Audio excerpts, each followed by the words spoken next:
And you're watching TNN.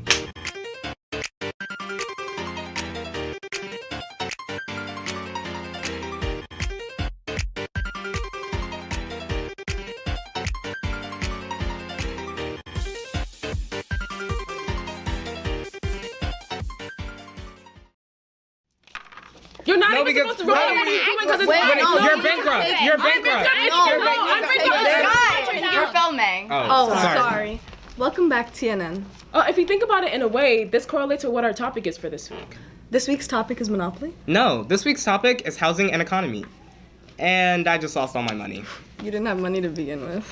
Hopefully the candidates at least have policies on money. And we should actually get to know them in a fun way. I agree. So let's spice it up by making the candidates play Truth or Dare Jenga while informing us about their policies on economy and housing. Today in the studio, we're here with Paul King, running for New York's 5th Congressional District in the Republican Party. Gregory Meeks, I'm a Democrat and I'm running for re-election in the 5th Congressional District. Yay. Okay, great. Let's get started with Truth or Dare Jenga. Got Who wants to depression. go first? I'll ladies first, so I'll go first. Well, I don't understand what's funny. Like a little scary. Dare complete the rest of the interview with a British accent, fam. Alright, bet, let's go. Alright, should be pretty easy. Alright, go.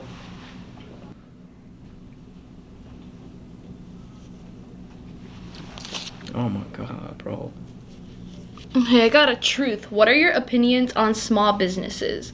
So, I'm actually working with NFIB, the interest group, because I want to help small businesses. In fact, I am a small business owner, so I want to help these small businesses grow and expand. No, I can't do that. Do it. No. Unlike you, like, I'm trying to, like, answer political-based questions. Okay, Truth, how do you think we should manage our foreign relationships to improve the economy? That's a great question. As the chairman of the Foreign Committee, I do believe that foreign affairs are important in helping our economy, such as importing and exporting from other world powers like China and friggin' Russia. Obviously not Russia, because, you know, Russia-Ukraine thing. I'm completely against that. Also, they help stimulate the economy overall. Yeah. Interesting. Also, speaking of foreign relationships and foreign affairs, I did support the Burma Act in 2021, which I do believe as our country is a superpower, I do believe it is important to step in when human rights are being violated, such as the Burman people. So, by supporting this act, I help bring humanitarian resources to the Burman people who are protesting for democratic relief. Are you done? Yeah, I'm done, okay. Bro, that's not coming up. Bro, physics. Oh no. Wow. Damn. That's crazy. List your top concern regarding housing and proposed solution. As I grew up in East Harlem, New York, I understand the struggles of growing up in a project. So by being elected for the 5th Congressional District, I do plan on moving money that was created by the Inflation Reduction Act to help sustain and create more affordable housing for low-income families. Okay, so list your top concern regarding the economy and proposed solution. So I am a lifelong New Yorker. I've lived in Rockaway for 50 years, and due to the fact that I have taken multiple roles within my community, I've spoken to the people and I know their wants and their needs. So for starters, I want to create more job opportunities by keeping tax rates competitive, and I also want to reduce the burden of taxes on small businesses. I also believe in the Inflation Reduction Act, and I believe that energy dependency and the economy go hand in hand. When the price of oil is high, that comes out of the citizens' pockets and is given to our global rivals, Russia. So I propose a plan to be more energy independent, and to use more nuclear energy. Because you lost the Jenga of Mr. King, Damn. you have to wear the dunce hat. I mean, it kind of suits you, I'm gonna be honest, so you could have fun wearing that. Alright, that's all we have for today. Thank you so much for coming. That's crazy. What happened to you wearing it? I mean, you already are enjoying. Now, a word from our sponsors. In the next clip. This message is brought to you by the National Federation of Independent Business. I want to lower taxes and help out the small businesses. Snoozing Tom just takes the money and gives it to other politicians and officials. I'm a small business owner, so I work hard, unlike AOC, who constantly parties with the rich and raises taxes, hurting our small businesses. I want to keep corporate tax rates competitive, reducing the tax burden on small businesses, cutting back excessive regulations that limit business expansion. Why bills like the Payment Protection Program, I'm fighting vigorously for small businesses. Unlike Kathy Hochul, who's putting that money straight into her pocket. Don't be selling, vote Lee Zeldin.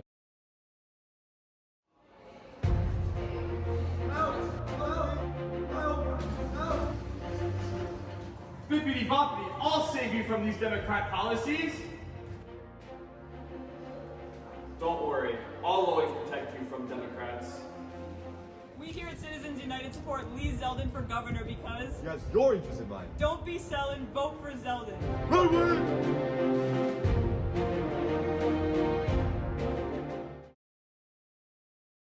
That was too good. My favorite part was when the loser wore the dunce hat. Would have been funnier if you were. Enough, guys. You guys are being too childish. Okay, guys, it's time to be mature by learning about the Attorney General's policies with a game of What's in Your Bag. Hi, viewers. Today I'm here with Republican candidate running for Attorney General Michael Henry for a game of What's in Your Bag. How are you today? I'm good, and you? I'm good. Thanks for asking. So, let's get right into it. So the first item I have in my bag is my keys, because I will be the key to stopping corruption and keeping New York City safe. Why exactly are you the key? Because, as the son of a former police officer, I grew up with the values of what it's like to worry about crime in New York City. And I also do have a law firm who helps stop criminals from taking our money and robbing New York City. That's good to hear. The next item is a wallet, because I'll be viewing your wallets as my wallets. What about my wallets? My wallets are pretty small. Well, I've given lots of money back to people who have been underserved and needing justice, specifically for COVID. Nursing homes have lost a lot of money, and people have died by the cover-up with Governor Cuomo. So I plan to be giving their money back to the families that deserve it, as well as just the people of New York by lowering the rising cost of living in New York City. And the last item that I'll be showing is a lock, because I will lock down on corruption and stop criminal crisis in New York City. That is so good to hear. And I'm glad I learned more about your policies and what's in your bag. Now let's take a look at what Letitia James has in her bag. Hello everyone, I'm your host Tijan, and I'm here with Letitia James, the Democratic candidate running to be re-elected for New York Attorney General. How are you today? I'm good, thank you for asking. How are you? I'm good. So let's get right into it. Okay, so the first item in my bag is my succulent plant, and its name is Sucky. Well, how does this relate to this week's theme of economy and housing? I'm glad you asked. Well, it's because the housing system in New York is pretty corrupt, and to be honest with you guys, it kind of sucks. It is my top priority as New York Attorney General, and your future Attorney General, to ensure New Yorkers live in safe and proper conditions, and it is my duty to combat this corruption. To do this, I have busted bad landlords and cracked down on discrimination and deceptive mortgage practices. I have also passed legislation called the Safe Housing Act that forced landlords to improve living conditions in our city's worst buildings. In addition, I have worked to boost access to safe, affordable housing, and I have slowed evictions and foreclosures, which is especially crucial during the pandemic and now during the post-pandemic. Thank you. So, what's your next item? Well, let's see. Oh, my second item is my wallet. This makes me think about the state of New York's economy. I have actually done notable things to improve it. I have passed a groundbreaking law that banned questions about salary history from the hiring process to help close the gender pay gap. Additionally, I prioritize defending workers' rights, prosecuting employers that steal wages and deny benefits, and fighting to keep workers safe on the job. Also, I have cracked down on investment scams, security frauds, and tax evasion. These actions have led to recovering hundreds of millions of dollars for workers, families, and retirees in New York. And that's all we have today for What's in Your Bag. Thank you, Letitia James, for joining us today. Thank you for having me. And thank you to Michael Henry for also being here with our other host, Blessing.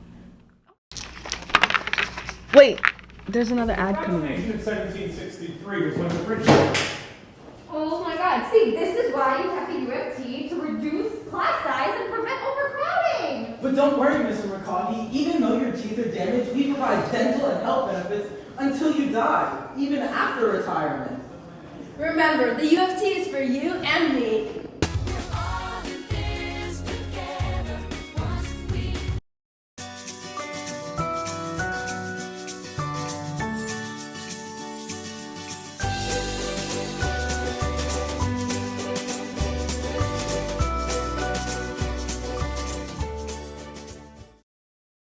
We got to see many different and interesting things that I didn't know they carried in their bags. As long as it fits our theme, we love to see it. You know what? I love being nosy. So we should stick our noses in the comptroller candidates' phones. Hello, TNN. I'm your host, Tijan, and I'm here with both Democratic and Republican candidates running for New York State Comptroller, here to play a game of What's on Your Phone. Hi, my name is Thomas Napoli. Hi, my name is Paul Rodriguez. Okay, candidates, swap your phones. Oh, okay. So I see here that you see no evictions in winter. What does this mean? Well, more kind of what I'm pushing with this image is the issue with our housing, which they haven't really been doing enough to address the issues we have with housing, and they were in fact given a federal fund to address this funding, which they have not actually acted upon. And they're going to lose this money by 2023 in September if they don't actually utilize it to support American households. All right, as going on, we have open book. We have, what does this mean?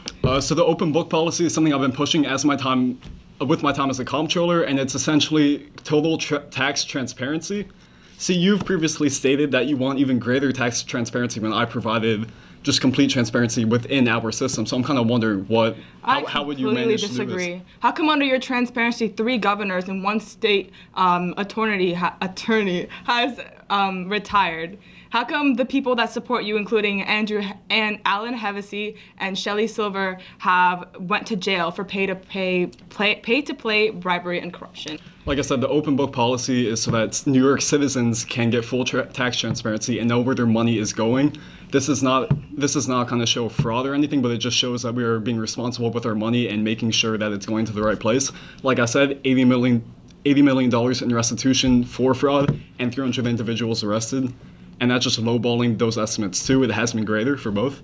See, this is fake news. This is fake news. Snoozing Tom is spreading fake news about me. Apparently, he's talking about how I'm going to stop using the state pension fund to urge LGBTQ and minority rights within large corporations. I've never stopped or have promoted stopping these social agendas, but I don't support putting money aside for these agendas that are constantly changing. That is in fact what you're doing. You're not using the state pension fund to encourage these agendas, which I have been doing. Well, the state pension fund successfully. The state pension fund is used to help promote these large and small businesses, and if they choose to promote LGBTQ and minority rights in their workplace, I don't see why we should invest extra money or pour into things like that when they're already doing that. That's the issue. Many companies aren't doing that, and I'm encouraging them to do that more using my shareholder influence through the state pension fund. Okay, so now to go over Paul Rodriguez's phone. Okay, so talking about rising oil prices, which is obviously a big issue in America right now, but I think once the issue between Ukraine and Russia comes down to a halt, hopefully these oil prices will reduce back down once we get reestablished trade systems. I don't think this is a big issue currently, and we need to be focusing on for our future and whoever we're going to elect as our comptroller. So kind of what do you have for like the bigger issues in America right now? You guys only wanted to buy oil from people that were not supporting the agendas that you guys were trying to push. So you wanted to buy oil from Russia, who even closed down their trading systems? No, actually, Russia kept their bargain open with us, and we decided to close it off. We could have just bought the oil from us and from them and helped the poor people and the low-income families here. We need to put America first and help the American dream. So like you said about the rent ranges, it's drastically increasing, which obviously is a big issue right now, and I totally agree with this. Okay, so next slide, Overhaul NYC. That's me, obviously. Oh, of course, Paul Rodriguez right there, the one and only. Yeah. Overhaul NYC agency management, ensure security of NYC public pensions, adopt performance-based budgeting, and ensure accountability and transparency in city budgets. I don't want to go over it too much, but like I said, I already have complete transparency, and there's no way for her to... We've been over this. He does not have complete transparency. I do. He supports increasing taxes for the low-income families. First off, it has nothing to do with transparency, and second off, it's not just the low-income families. I I want to be able to support our city as a whole and actually manage to bring us to a better future. I think improving on our policies rather than lowering our taxes is the right plan to go. Hispanic Heritage Month. I'm Hispanic, I'm Puerto Rican. And I support that, as you can see with my minority policies. I do support minority groups. I know you support minority groups. I support LGBTQ. No, and I know that, but you're not doing all you can to support them. Actually, I think we should be prioritizing certain issues. I agree. And that is I think LGBTQ rights and minority rights are one of them. Truly iconic picture of an iconic moment in my candidacy. You know, the kickoff rally, what started it all, but you know, I'm gonna bring it back just like I'm bringing back our economy from COVID-19. Nice pun. Great pun. Yeah, this is a pun that I would do as well, because I am a dad of 3 daughters. Okay, It's great. a dad pun. I'm gonna let that one sit for a bit. All right. All right. Thank you so much for having us. Remember, on Election Day, sleep happily, vote to Napoli. Don't vote for Snoozing Tom. Eat the rich. Vote Paul Rodriguez. And remember, watch Paul fall. Them fighting was so funny. Yep, it was great. Now let's hear from the field crews. Back to you. Hello, my name is Stacey Abrams, and I'm running to become the governor of Georgia. So for our first question we have, do you have relief plans for small businesses that are recovering from the pandemic? I actually do. I am also a small business owner, so I want to invest $10 million to the Small Business Investment Fund, which will help provide those who are impacted by the pandemic especially to gain new customers and help their commerce. How do you plan to solve the housing crisis? I want to help prioritize the veterans, the disabled community, and formerly incarcerated individuals to help them get the resources they need. I want them to be able to get shelters and resources and funding so they can get nice and affordable housing. I also want to allow local governments to to expand on their affordable housing units so low-income families can purchase homes as well. Thank you so much, Ms. Abrams. Good luck with your campaign. Thank you for having me. Have a good day. Hi, my name is Tegla from Boat Crew 2, and today we have the National Federation of Independent Business. All right, so introduce yourself, guys. We are a non-profit conservative organization dedicated to helping small businesses. With the current situation under the Biden pandemic and COVID-19, small businesses have been suffering more than ever. By supporting our organization, you would be ensuring lower taxes on small businesses and giving power back to small businesses, therefore strengthening our economy. Some candidates that want to help this are Lee Zeldin, Paul Rodriguez, Paul King, and Tina Forti. So on election day, vote them. Thank you, guys. Hey, Brian Kemp, do you want to... What's going on? Do push-ups? All right, can I have an interview? Yeah, sure, of course. All right, Mr. Kemp, thank you. My name is Tekla from Boat Crew 2. And my first question to you is, what are your plans to sustain small businesses? Well, my plan to sustain small businesses is that I have allocated roughly $1 billion of funding to support the local economy by giving it back to the people so they can actually spend it on goods and services. Additionally, I have, with federal assistance, allocated roughly $41 million to help directly boost up small businesses within the state of Georgia. All right, Mr. Kemp, that sounds great to me. What are your plans to provide affordable housing?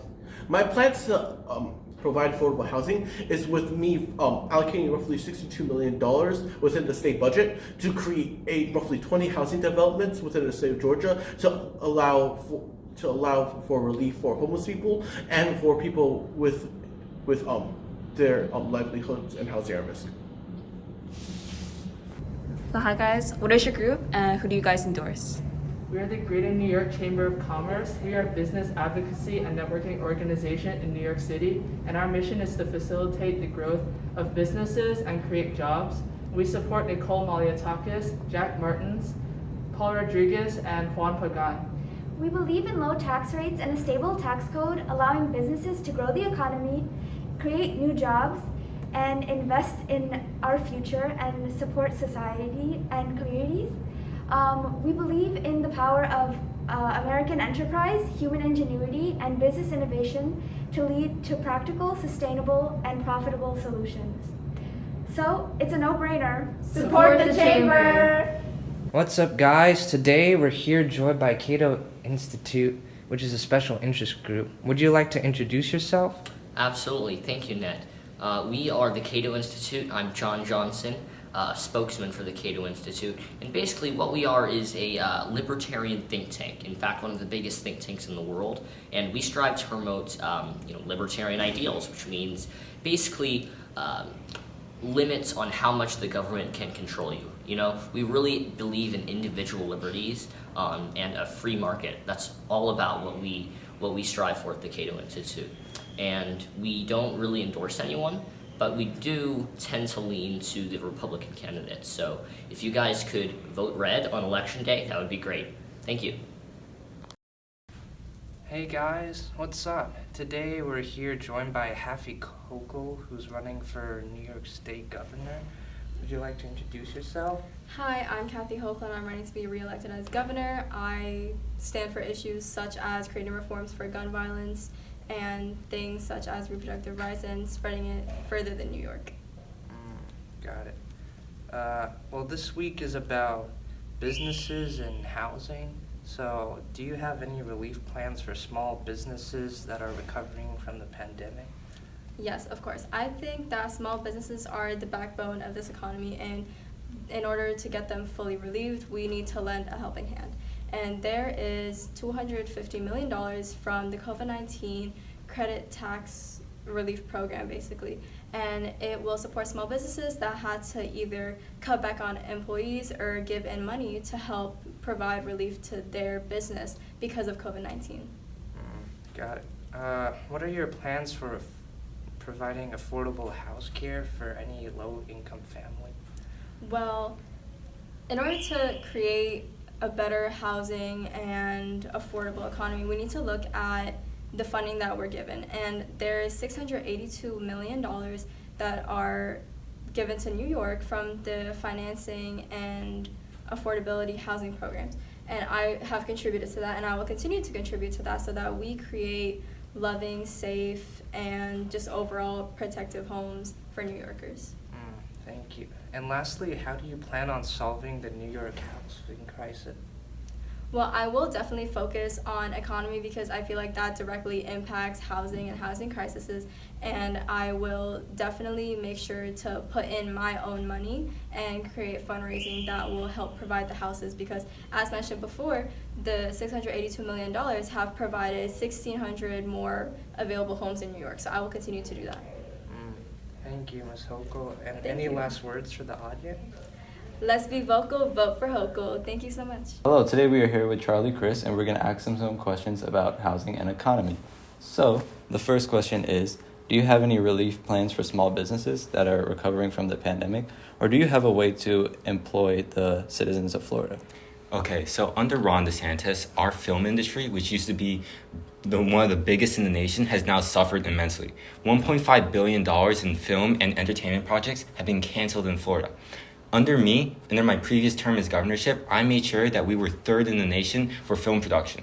I will make sure that Florida once again returns to a major state for film production, and in this way we can support millions of Floridians by getting them jobs directly or indirectly through the film industry. Okay, that's great to hear.